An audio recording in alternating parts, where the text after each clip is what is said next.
What if we understood the future not as prediction, but co-creation, and that embracing this could transform your life? Future is an open space. The universe is open. We're co-evolving, co-creating, where the experiments inform the world that's being created. Today, we're joined by future studies pioneer Sohail Inayatullah, who's been helping world leaders and organizations for decades navigate a complex and changing world through the power of myth and metaphor. How do we create a different world? How do I go deeper from just focus on the problem to the unconscious metaphor that's behind the problem? I've changed the architecture of my mind, which influences the architecture of your mind, which because we're all united at some deep unconscious level. So my mother, when I was growing up, she always told me, trust in Allah, tie your camel. Yeah, so tie your camel go get vaccinated for the flu. Trust in Allah means understand your body at a very deep level, find your narrative and metaphor that works. What's a step that someone can take to integrate some of these thinkings? I think personally they can start to ask themselves,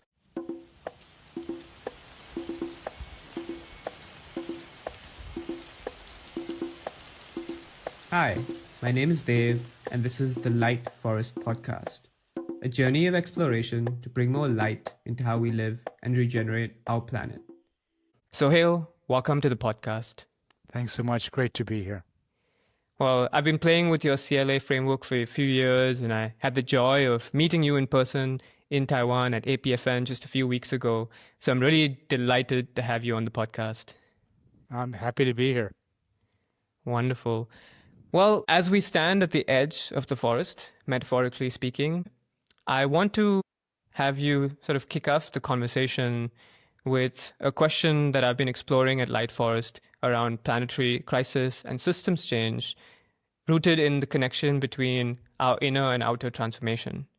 So to start off this conversation, I invite you to share with us future studies as an approach to creating change, and especially your approach of future studies with a focus on myth and metaphor. Our framework, the one I designed based on the work of Johan Galtung, Elise Boulding, Jim Dater, Emmanuel Wallerstein, P.R. Sarkar, is called the Six Pillars approach.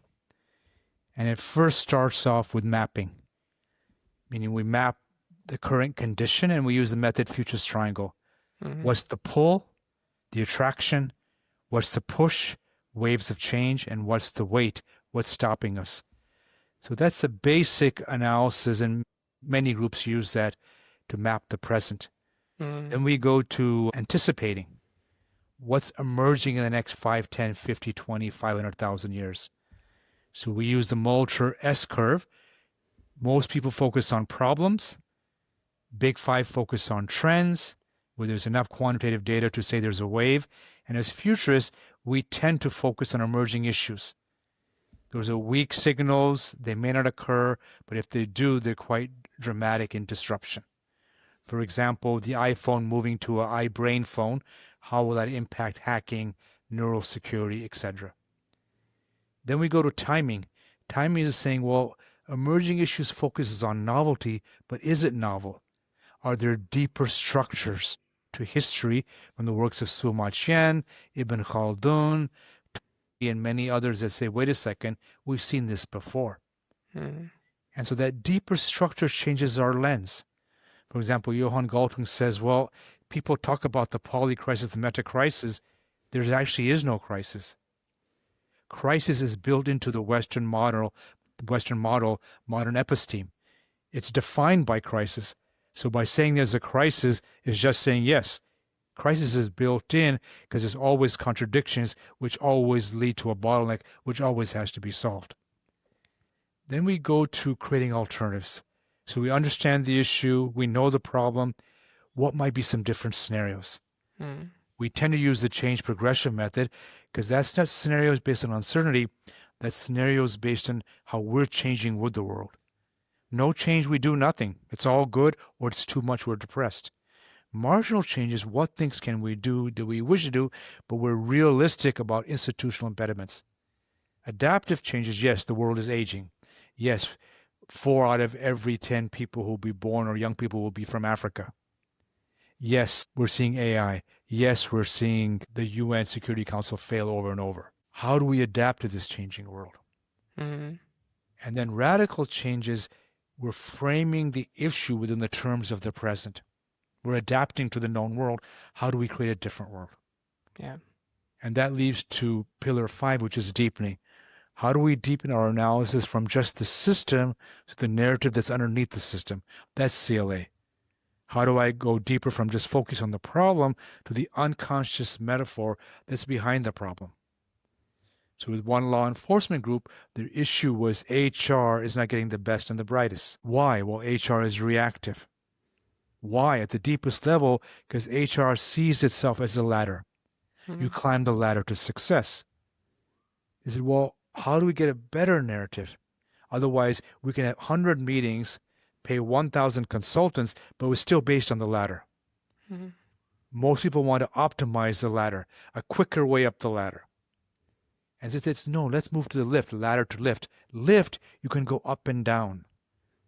And if you have a sideways lift, you can go sideways. So it's moving towards far more mobility so we find the right person for the right job.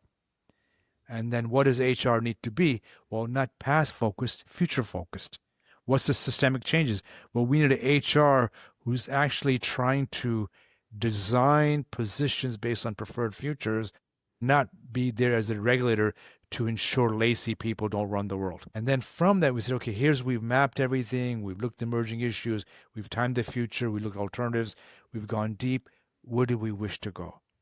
So that's backcasting, where we imagine 2030 and then come back to 2025 or 2040, 2025. And then we create action learning steps. We don't come up with the plan, the 5-year plan, unless you want to. What are some projects that can be seeded, funded, that we can start to now explore? They iteratively come back and change the future that we're creating. So in this, the worldview we use is the future is an open space. The universe is open. We're co-evolving, co-creating. It's not a closed space where you predict or forecast. It's an open space where the experiments inform the world that's being created. So that's the 6 pillars approach to future studies. Yeah, beautiful. Thank you for sharing this very methodological approach that you've built up over decades. And it's certainly a fascinating toolkit, I think, for us in this present moment as we try to understand. And as you said, even the idea of crisis itself might be sometimes misleading to help us understand things. But people want to solve the crisis instead of saying, what's the root structure of the crisis? Yeah. The root structure of the crisis is the rise of modernity, Western capitalism from the 14th, 15th century onwards. So let's focus on that. But the crisis narrative gets us again into the marginal change. Let's do one little step, which is great, inspiring, is productive, but it doesn't go to the deeper issue. Yeah. Well, in just a few minutes, you've actually gone to the core of what animates my Light Forest journey, which has been about trying to get to that core, trying to get to that root, trying to understand. And in that sense, it involves a deep inner navigation in my own mind and myself, as well as seeing the world around me and try to dig deeper. In your pillars, you talked about CLA, and one core part of that is rooted in myths and metaphors and worldviews. I was wondering if you could unpack that for us in thinking about systems change and understanding the root of change, how metaphors and myths play a role in change and in transformation. So for me, growing up, I would go to meetings and face the discomfort of almost 4 types of discourse. Okay. Discourse 1 was data-based. Here's the data, everyone. Look at it. If you can't see the data, there's no possibility of change. Group 2 was systems thinkers. How do we link pollution to cancer rates? How do we link congestion in big cities to increase in heart attacks? We can see that, but no one's linking them. The city planner is not talking to the head of hospital, is not talking to public health officials. So it's a disconnected. So the system comes and says solutions must be systemic. That's level 2. Then level 3, I would be in a room and there's all these philosophers. They would talk about Ibn Khaldun, Gandhi, or whoever you want to talk about, and they'd be big pictures, big people. And they would look at the systems people and say, oh my God, these people are nutcases. They can't focus on the real issue. Then there's a 4th group of people who said, well, they're all wrong. It's the deep unconscious story. It's the poem of the future. Mm-hmm. And so when I noticed that, I said, well, how do I link all these 4? So CLA emerged as a way to integrate the problem statement, data, quantitative, with the systemic causes of the problem, to the worldview causes, to the myths and metaphors that are the unconscious, you might say, true causes and also true solutions. So CLA is a way to go deeper. So I remember the first time it got co-evolved and created at a workshop in Bangkok, the issue was traffic congestion. Yeah. Then level 2 analysis, well, the too many cars, bad roads. Many of the roads end up in a dead end. So it was a road design issue. It was a car issue. So at that level, the solution was obvious: build skyways, build trains, rapid transit. Then we went to level 3. They said, wait a second, the real issue in the city is we think West is best, that we should design our cities like Los Angeles, what William Irvin Thompson called the Los Angelesization of the planet. And then level 4 was big is better, West is best, I love my car. And so now there's 4 levels of analysis. So if I want to change the world, it can't just be I get better or quicker trains. That's part of the solution, but not the full solutions. I have to rethink the nature of the city and my relationship with the car. So at one workshop with the Asia Development Bank, my colleague Ivana Milojevic suggested, well, I love my car is the whole notion of teenage wanting power, and we understand that, choice and power. Yeah. But isn't there a more appropriate metaphor given congestion, pollution, cancer rates? I love my community. And in Singapore, one workshop with transport, they said everything within reach.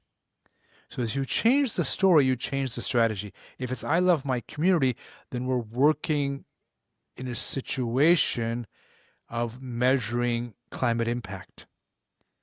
We're trying to design cities for greater community, the walkable city, the 15-minute city.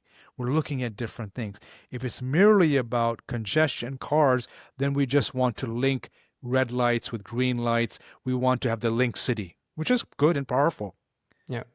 But actually, is it just about that? So the narrative, the metaphor changes the discourse, which changes the solution. Now, the other part of that is me and you. Often, most social change activists are looking at the problem as outside them. You started out our session with a meditation, so it's saying, wait a second, I'm part of the problem. So as a social change activist, a theorist, a practitioner enters the problem, who am I in that story? So when I was working with development agencies, they said, aha, we come in as the experts, as the gurus. And so our actual collective narratives is we do to you. I will find the development problem of solution, problem of poverty, homelessness, etc., because I have expert knowledge. And this is, wait a second, who am I in the story? Am I really the expert? Am I the problem solver? Am I the community engager? Am I holding hands? And that creates a different discourse. So they suggested we need to move from we do to you to we do this together. That means it can't just be a conference about 10 experts saying, here's the crisis. Actually, we're co-designing, co-evolving. In this case, the way as your narrative is the walk in the forest, or the light forest, or the light leading you. I mean, you can play there. So CLA accepts data. It says, yes, empirical analysis is critical. It accepts systemic change. Yes, we must integrate different ways of structuring reality.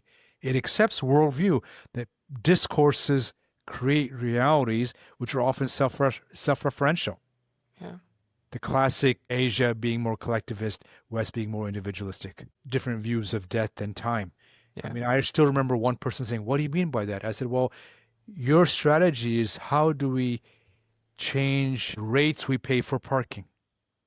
Right? It was a city design issue. Smarter parking meters. And I said, when we go to the worldview level, we say, how did you end up having something called a parking space? So when I would visit Pakistan in the 70s, 80s, 90s, there was no such thing called a parking space. That's actually an invention. And then you go deeper, is space public or is it private? In which ways how do cars redesign not just the fabric of the city, the fabric of the mind, how we construct reality? So this is where discourse at level 3 comes in and says, how do we change the worldview?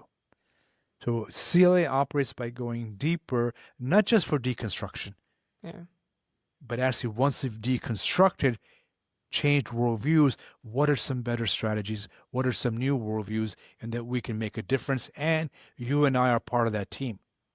We're not external to the universe. We're in a universe where we're actors. Yeah.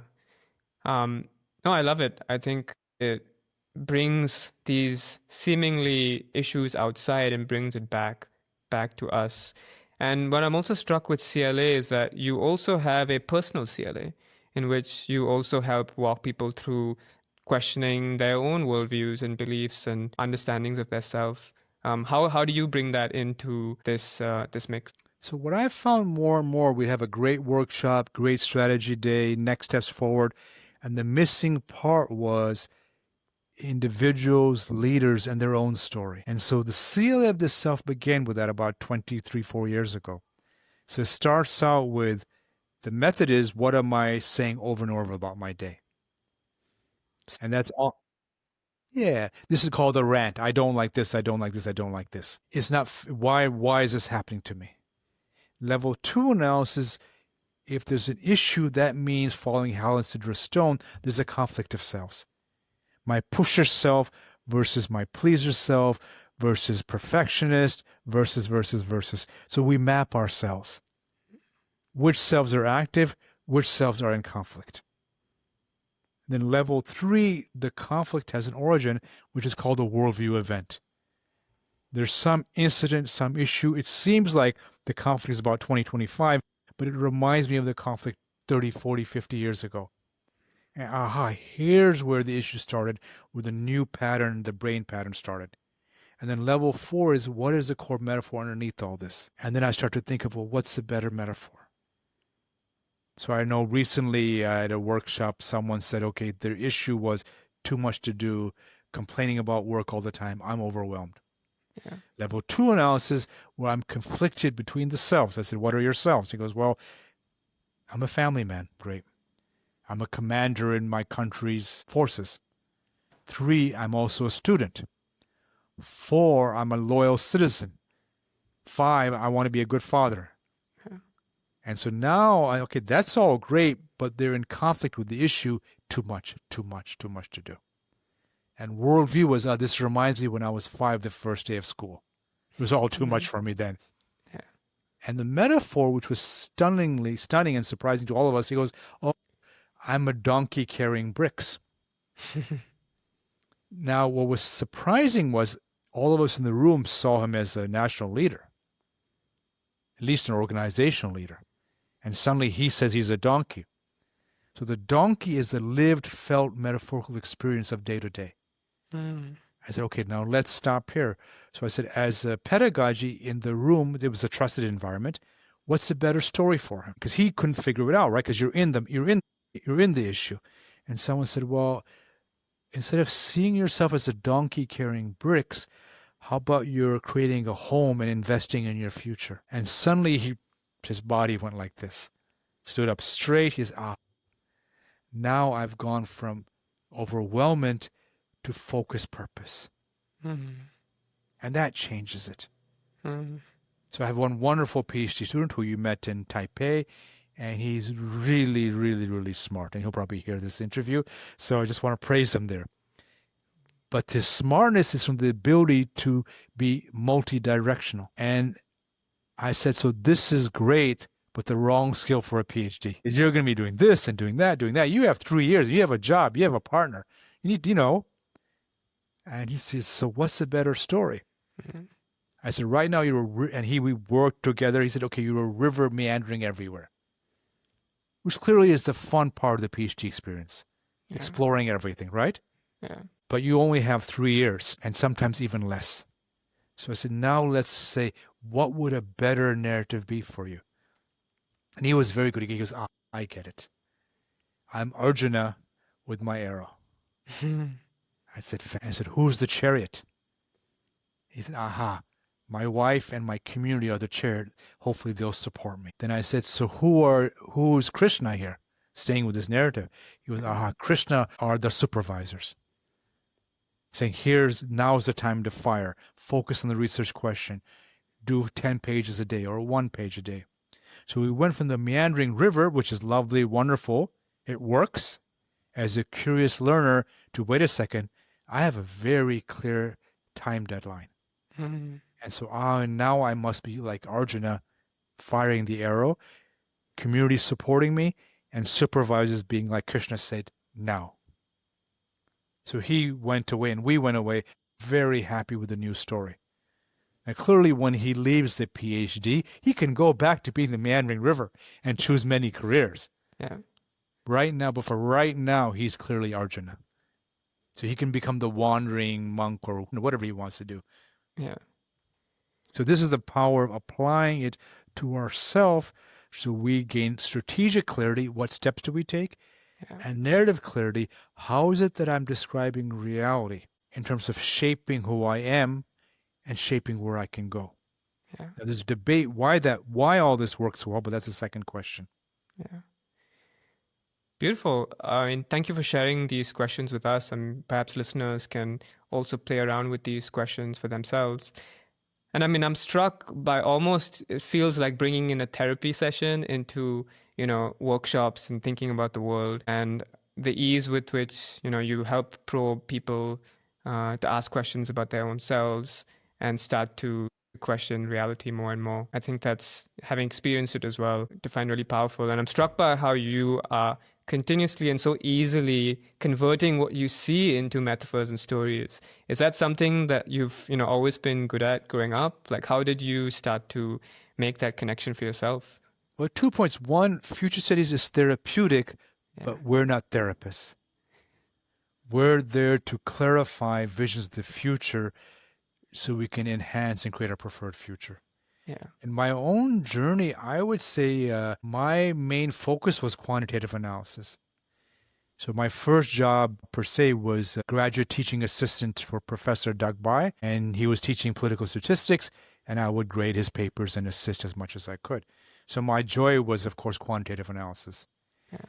And then I remember when I was working with the Hawaii judiciary, I was an intern as a futurist. And then there was a project among, how do we issues around raising judges' salaries, to be direct. This is 40 years ago. And so I did a quick bivariate analysis, and it showed very clearly that Hawaii judges had the highest cost of living and lowest salary. They were in the wrong quadrant. You want to be high salary, low cost of living. They were low salary, high cost of living. So we prepared that report, and the legislature said, okay, this is interesting. We need to act.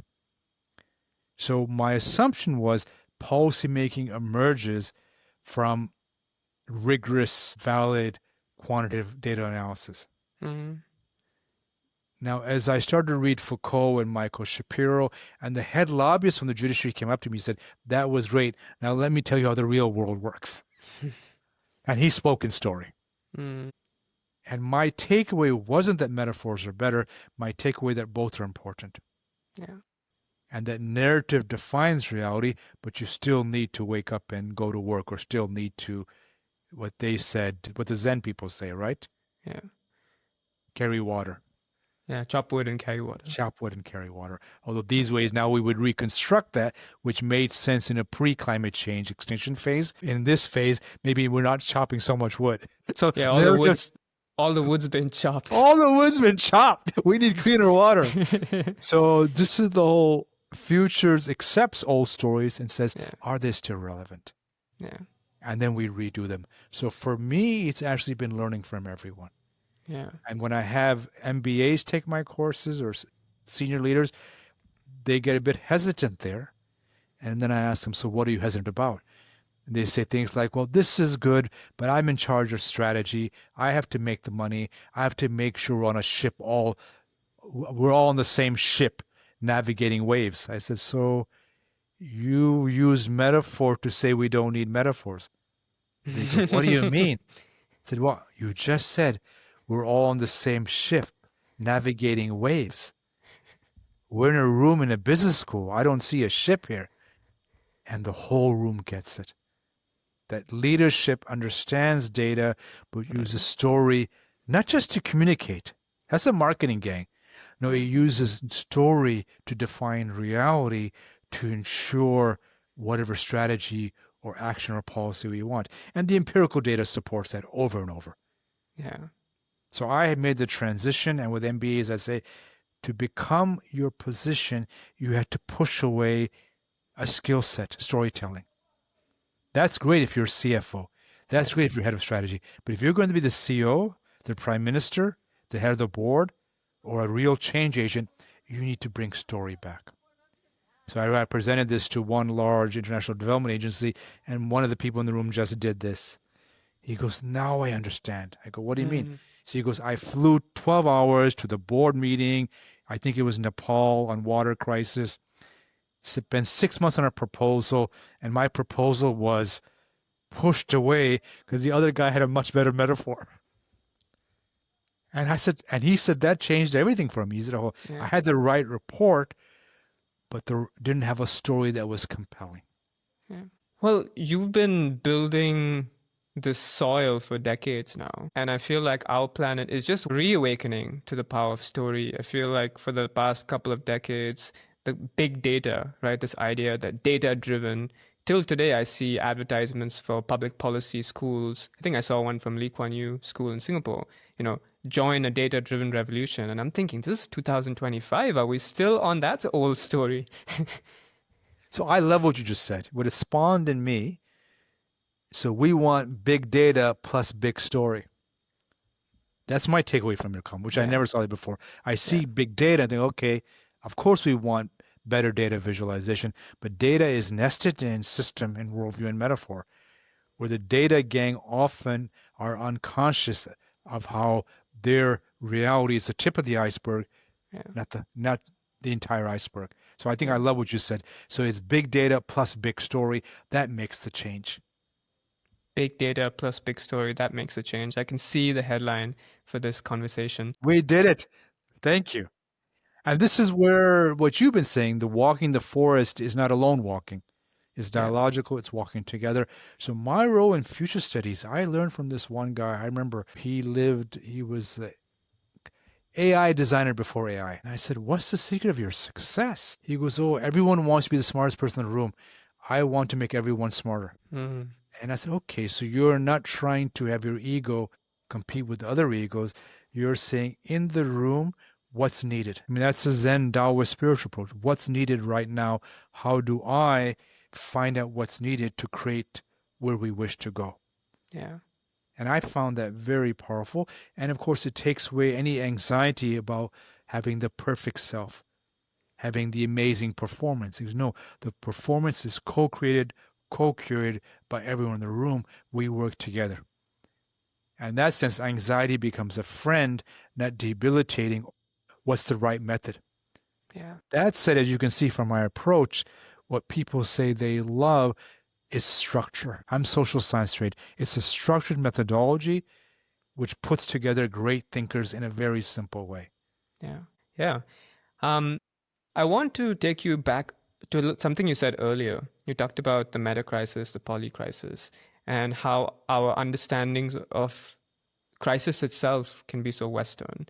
I mean, I reflect on my own mind, and I find most of my stories are sort of Western stories, ideas of modernity.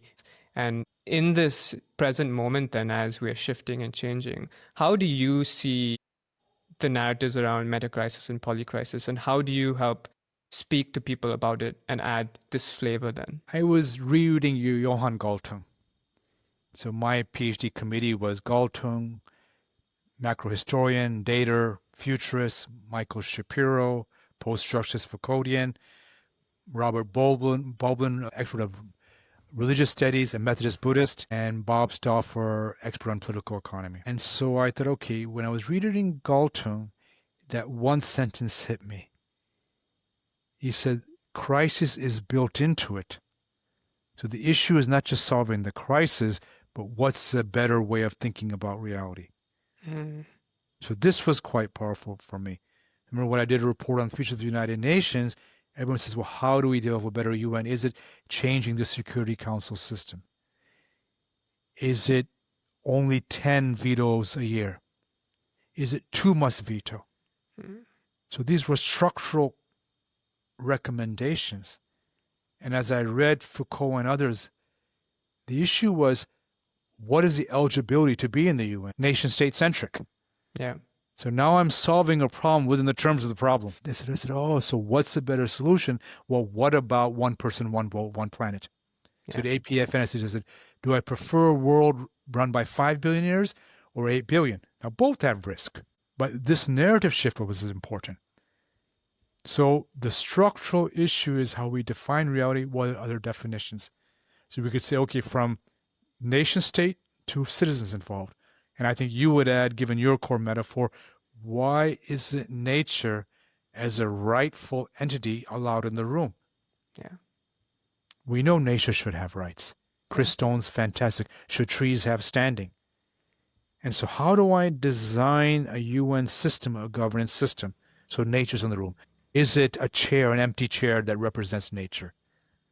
There have to be some ways where we can include other ways of knowing into our reality. Otherwise, crisis solving becomes within the same system. Yeah. Now, the challenge with this type of thinking is at the end of the meeting, they say, okay, so what do we do? And then that becomes to ensure the new vision leads to new action learning experiments. So it could be, let's have an international meeting where we now go through an imagination, a scenario where nature has rights. Yeah. Let's run an international meeting. Okay, we can't have 8 billion. Let's have a quick AI iPhone poll where 1 billion are included. Yeah. Those are doable without much cost. And that creates a new pathway towards a new UN system. So it doesn't solve the problem. We know how power works, nuclear weapons. But it also says, okay, we understand the weight of history, the weight of structure, but our goal in foresight in futures field is to create pathways of possibility, which of course we know if they're victorious. Reality is not what we've been given. Reality is the victory of one discourse over other discourses. And thus it's malleable. So for change agents, it's not just about better data. How do I create a new imagination of the future and get buy-in from people so that feels more real? Yeah. Now, you can do this constructive or destructive. We know from my worldview, fascist groups, extremist groups always say the future is inevitable. And our role as futurists is to say, well, no, there's agency, there's choice. We're co-creating. Yeah. But I also know if I want more success, I have to say this will occur. So this is our tension and our challenge. We don't want to be the ones, the holders of inevitability. Yeah. Because we want to ensure agency and choice, but we also want our stories and our visions to stick.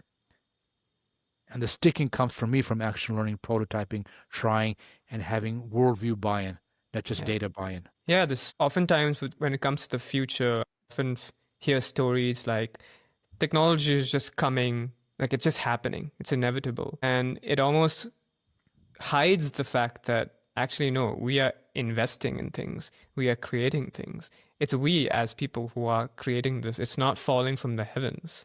Yeah. So, I mean, this is the power of futures then. So at the APFN meeting, can AI be green and ethical? And at the systemic level, Ivan Imloch's speech was, well, this is done by the tech brotopia. It's 5 guys with a few billion. Yeah. So this is a small elite who are defining the discourses. So then you say, well, what's the better discourse? Yeah. So I know in one workshop they said, oh, AI is the driver. Wait a second. We want AI as the passenger. But then someone else said, are you sure you can make that happen? Isn't AI the infrastructure? So then I thought, okay, let me double loop this again. AI, humans are the designers, the decision makers, what Carla Kongson argued. And Didi Deva Priya, she said, this is all brilliant, but now let me even push you folks further. We go, wait a second, we're already pushed far enough. She goes, let's take a yogic view of the mind. It could be any tradition, Islamic, yoga, it doesn't matter. That has depth. And she goes, you're thinking about AI at the level of the body and the intellect. Yeah. But what if there's ways of knowing deeper in terms of inner traditions, wisdom traditions, spiritual traditions, then how AI can't go there? Yeah. So the giver of bliss, it comes from a different place. Yeah. So this inspired everyone and segmented AI. So can AI create green ethical futures? Well, it depends on humans then. It's back to agency. Yeah. Then it depends on our worldview. And what I got from the Pacific Island presentation is not just knowledge, it's knowledge systems. Yes. And now suddenly you have a worldview shift, which goes Yes. back to your crisis issue. Yes, we have to solve the crisis. We have to do what we can at the systemic level, but we also have to be alert to worldview shifts. We have to change our ways of knowing if we're here for the long term. Yes. And hearing you play back these APFN stories and Didi's talk as well, I liked her presentation on the yogic layers of the mind. And she highlighted, I don't remember the names now, but at a lower level, somewhere in the middle was myths and metaphors. But then she highlighted that the mind ultimately goes even beyond that into a space of no story, which is of course fascinating. And I want to use this, maybe it's a nice segue into spirituality. I'm struck by the APFN conference where spirituality is weaved into the agenda. You have the Neo-Humanist Review part of, you're a co-contributor there, you've a close supporter for many decades.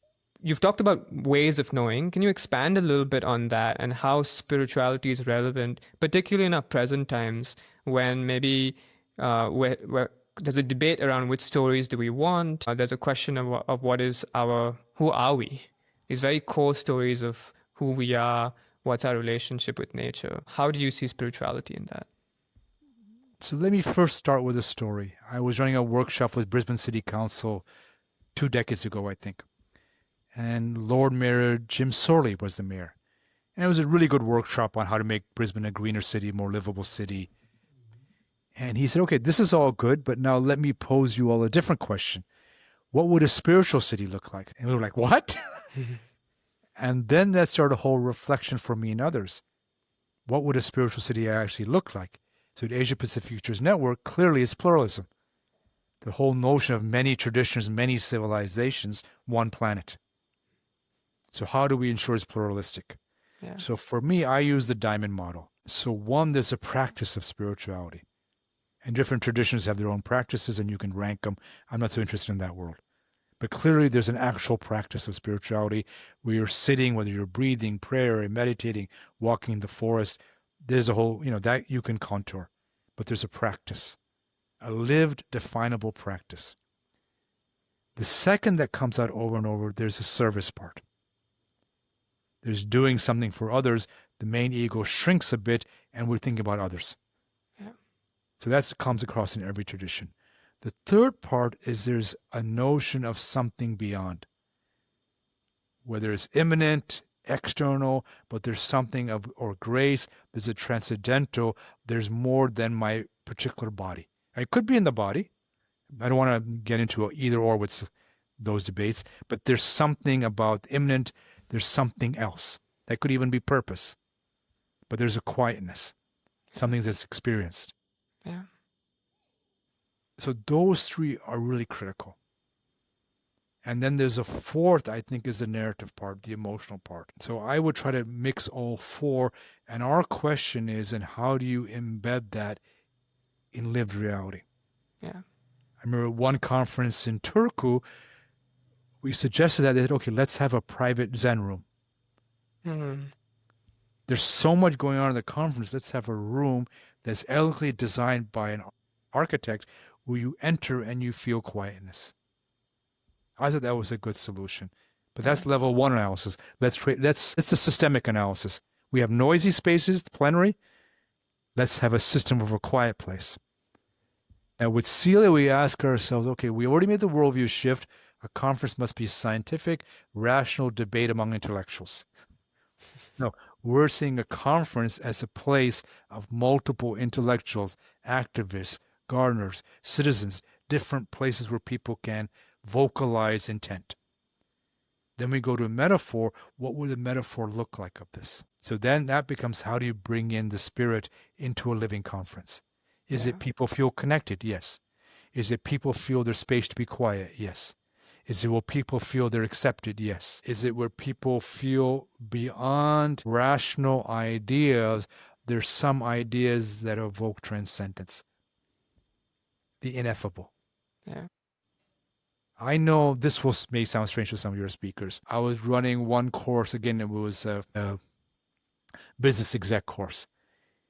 And someone said, so what's your KPI of the room? Is it repeat business, right? I said, my KP is an angel enters the room. And so then, of course, what does that mean? Well, people have a different experience of reality that's softer, that's gentler, that evokes the spirit. Now, I'm not, the way you talk about light forest, right? Yes. Something happens in that forest. And that the problem, of course, in all our work when we enter the spiritual is consciousness cannot be described by language. Yes. And so that becomes a pluralistic tension. So what do we do then? We create spaces for consciousness to be invited. And to me, that's enough. So that could be when you enter the conference room, there's someone inviting you saying, welcome. Yeah. So I think that's, of course, it's not really designable, but we have to try. Well, I mean, that's music to my ears. In fact, I can share a brief snippet from a residency, the first Light Forest residency, just a few weeks ago. And it was with two guests of the podcast, including Aura, who is your friend and collaborator. And we tried doing that. We tried to create spaces that spoke to the mind and the heart. And we did a nature wisdom council, which Aura has been developing over the last couple of years. And so trying to embody nature and trying to give a voice to the beings that don't make it into the policy councils and the general assemblies. And it was a beautiful experience. And I think it was hard to describe now, even words, but everyone who's there felt something. And I think shifts happen in that room that are still kind of vibrating in all of us now. And I'm hoping that Light Forest will also be a space where we can create more workshops like this, the ones that you described. And what you shared is nice inspiration. I guess the issue then becomes, why does it work? So clearly we have good scientific research, right? If I'm smiling, the person I meet is going to smile, more likely. Yeah. They'll feel better. That spreads to at least 7 people. Yeah. So the way if I spend $1, you spend $1, money multiplies, flows through the system. We all get wealthier. Yeah. If I'm smiling, being gentle, being gracious, that spreads. So if I'm angry or I say horrible things to someone, they feel worse. So we get straight away words, behavior attracts and expands and creates a better world. So in the work was called Sarkar's Microvita theory. This is called the weak hypothesis, that Microvita energy, vibration, however you want to speak about it, changes. If you're a scientist, my behavior changes, and we have very strong evidence of that in terms of downstream impact. Yeah. So that's the weak hypothesis. The strong hypothesis, so this is epistemology changes my experience of ontology. Yes. Now, the strong hypothesis, of course, what Didi was about. I've changed the architecture of my mind, which influences the architecture of your mind, because we're all united at some deep unconscious level. So if I'm behaving, feeling differently, that, while not measurable, changes how everyone in the room feels. Yeah. So that's the strong hypothesis. That's, of course, there's people who claim they've measured it. Yeah. But then the indicators of measurement, how do you measure that? You walk outside the room, how did you feel afterwards? Well, it may not have been the architecture of mind. It could be just that the dessert was really good. So, right? That's what led to the bliss. But the point is what story we choose, right? Yeah, that's where it leads to. So then we want to create spaces. We're given boundaries, nature, wealth gap, poverty. People can create more stories. But we also understand there's certain givens. There are boundaries. If 5 people have all the wealth in the world, 8 billion will be unhappy. Yeah. If 5 people can destroy one continent, others will be unhappy. So there are boundaries. Within those boundaries, we try to create change. And of course, we want to challenge those boundaries and create a different world. Yeah. I love the way you just described this relationship between epistemology and ontology. And it also resonates with a previous guest I had on the podcast who was giving an Indic view on the meta crisis. And his name is Abhishek Thakur. And he also brought up the fear aspect of the meta crisis in the West and how the Indic view sees everything as cyclical. And he also mentioned the idea of resonant fields. So just like you and me right now, there's a field that's being created, and in that field, new ideas can emerge that wouldn't be possible with just me alone. And the group creates a kind of resonant field, is what he used, to create a landing pad for ideas to emerge in a very community-centric way. And clearly the core civilizations try to do that. This one professor, Usman Bakar in Malaysia, he wants Twahidic futures, unity of knowledge. My Confucian colleagues, well, it's a yin-yang. Both are there. In Indic, at the deepest level, we're all connected and united, ways of knowing. So we want to find ways to speak about that to get more profound transformation. Yeah. You referenced Sarkar, and you also mentioned your Microvita essay, which I really loved, by the way. It sparked a lot in me in thinking about futures of health and a more integrated view. Can you expand a little bit for us in the short time that we have this integrated future of health, of sacred meets science, and also Sarkar and his work, and help illuminate for some of the listeners this piece? So in terms of the macro history part is reality and the future linear, progression, the latter. Clearly we want some of that, but we want the linearity to be greater inclusion. So nature, for example, citizens, for example. But it's also cyclical, pendulum-like. There's patterns that keep on repeating, like nature. And so we want to understand both. Sarkar's idea, how do you keep linearity of progress with cyclicity of social change? That all systems they go too far, then they spring back. There's an end to every system. So his conclusion is the spiral. A vision of progress, understanding the cycle. Yeah. Now with personal health, Microvita, I'm a student of Microvita and I'm doing my best, but I'm not a scientist, and Microvita is a quasi-scientific approach. It's way beyond my understanding. But what I got from that in terms of the health discourse, there's placebo and there's nocebo. And if I evoke placebo, I'm more likely to feel better. Nocebo, I'll feel worse.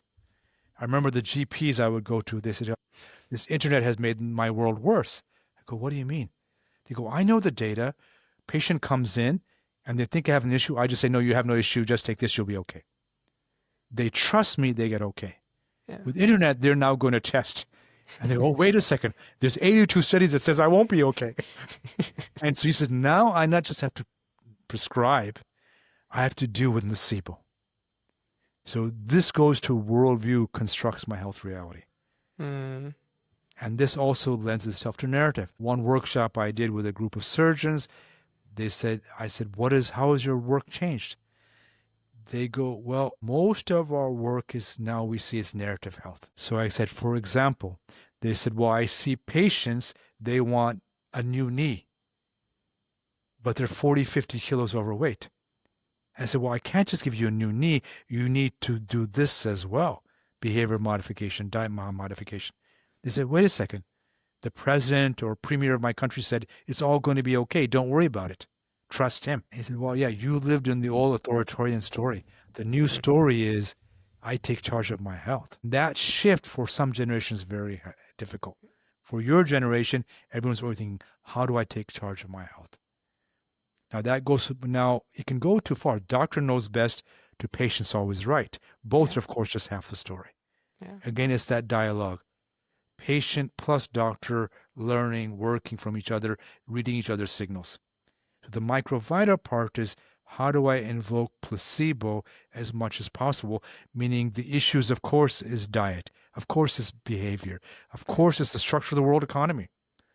We know life, lived years, is not just based on how much you meditate or eat your greens, avoid smoking and alcohol, etc., but your postcode. It doesn't matter what you do. If you're born in a very poor area, your life chances will decrease because there's going to be pollution, congestion, and lack of power. Yeah. So the Microvita approach accepts spirituality at the core level, and metaphors are softer, subtler. They bring in Microvita, I would argue. Versus the data, which brings in strategy. Yeah. So you want to evoke better stories and have real behavior modification. So a project with WHO in Mongolia, their old metaphor was, whether you eat the carrot or the can, it doesn't matter. Meaning it's your personal responsibility. The better metaphor they suggested was, your stomach is not a garbage bin. You see the shift right there. Yeah. Take a healthy bite. And worldview, they said, we're copied in the socialist and the capitalist era. What's the new era? The well-being era. So I think Sarkar was unique in that as a spiritual teacher, very much understanding the political economy of poverty. Yeah. So I think as social change activists, we understand that as futures as well. It can't be one or the other. Yeah. It's going deep, as you said earlier, which I really got a lot out of it. Big data plus big story. Yeah. Yeah, that also resonates what you just shared with the story that a previous guest I had when we were talking about the future of health. And she's a medical anthropologist, and she had just had her story where she was confronted with a chronic neurological illness, and she had been told by all the doctors that this is your life now. And she brought in her own spiritual inquiry to this and questioned it. Is that true? Is that story of chronic illness true? And eventually went on this journey of almost healing herself and living a normal life through working with her own mind and the stories. And when I asked her what's her future for health, and she said it's moving away from the bureaucracy to the community. It's taking away, as you said, like health, taking control of that. This is my responsibility, not going to this weakness of going to the institution and saying, I'm sick, solve me, to I am the creator of my reality. The sickness is in some way a reflection of my mind. And how can the community as a way allow me to do that and support me? So I think the powerful there is I create my own story. I get community to support me. Now, as CLA, level 1 and 2 are the problem then, because we do have bodies and bodies do expire. Yeah. And there's very strong scientific evidence what works, what doesn't work. Yeah. So this is when I work with medical systems, we want both. Here's best scientific advice based on today's paradigm, which will work. Now, people say, oh, yeah, but I have a grandmother, she's 104 and she's been smoking every day. Well, okay, that's true for her. We're doing aggregate. So, of course, we want to move toward personalized medicine. Personalized medicine is intervention at the genome. Precision medicine is understands metaphors, but it's also very clear if only, this is what medical experts tell me, if I lay the burden of health on the person, that it can also create nocebo. I caused this illness versus I live in a polluted, congested city with warlords who are trying to kill everyone. That creates the anxiety. I can't be blamed. Yeah. So my mother, when I was growing up, I'm informed many spiritual Asian traditions from Tantra to Zen. In the Islamic tradition, she always told me, trust in Allah, tie your camel. Yeah, so tie your camel go get vaccinated for the flu. Trust in Allah means, understand your body at a very deep level, find your narrative and metaphor that works. Yeah. So this is like both and, which I think really, in terms of Asian approaches or Pacific approaches, it's not hiding from either one. Yeah. It's spirituality with the material world. It's social change and inner change. So CLA tries to say yes, and there are all 4 levels at inner and outer. And organizations that understand the inner dynamic are far more likely to succeed, not just external. Beautiful. Well, this walk could continue, and I'm sure we could go far, but we might have to pause this journey for today. Sohail, that was lovely. There's so much richness that you shared in the stories that you shared from your own experience, as well as the many people that you've been working with and learning from. Just as a final question for people listening in, especially people who may not be familiar with your work and futures, what's a step that someone can take, even if they don't want to be a futurist, but to integrate some of these thinkings into the way they operate? I mean, our website is metafuture.org. Yeah. We have courses at metafutureschool.org. They can just Google futures. There's many people engaged in the field. I think personally they can start to ask themselves, is my imagined future what I want, or is it a used future? Did I pick it up from a cartoon in the 90s? And so this is the deconstruction part. Is my imagination something that's real for my journey, external used? That's part 1. Then part 2 is the reimagining part. Yeah. What's my image and how do I develop agency, power, ability to create that? That starts the process. Then there's a whole range of skills and structures and methods you can explore. Beautiful. And I will also share a link to the APFN, and hopefully Thank someone you. can join next year too. Yeah, it'd be great in Bangkok, Yes. hopefully. Thank you so much, Sohail. Thanks, Dave. Just brilliant. Great talking to you.